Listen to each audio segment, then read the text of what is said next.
બનાસકાંઠામાં દિયોદર તાલુકાના સરપંચોની બેઠક યોજાઈ હતી। આ બેઠકમાં દિયોદરને ઓગળ જિલ્લો બનાવવાની માંગ કરવામાં આવી હતી। દિયોદર જીઆઈડીસી ખાતે આયોજિત આ બેઠકમાં સરપંચોએ સરકાર સમક્ષ દિયોદર તાલુકાને અલગ ઓગળ જિલ્લો બનાવવા માટે રજૂઆત કરી હતી। થોડા સમય અગાઉ સોશિયલ મીડિયામાં થરાદ અથવા રાધનપુરને જિલ્લો જાહેર કરાય તેવી ચર્ચાઓ વહેતી થઈ છે।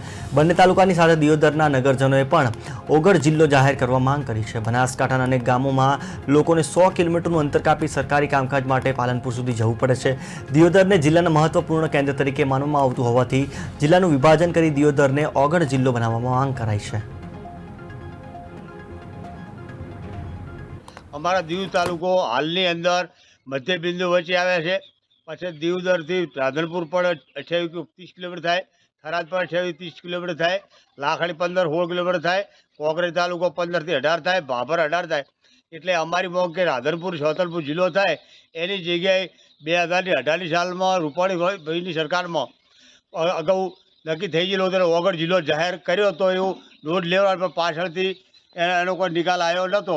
એટલે હાલમાં દીવ તાલુકો મધ્ય બિંદુ વચ્ચે આવેલો છે અને દીવ તાલુકાની આજુબાજુ 8 તાલુકા એવા છે કે દીવદરની હાવ નજીક, હવાઈ લાઇનમાં તો હાવ નજીક પડે, પણ એકદમ નજીકમાં 8 તાલુકા સેન્ટરમાં ગણાય।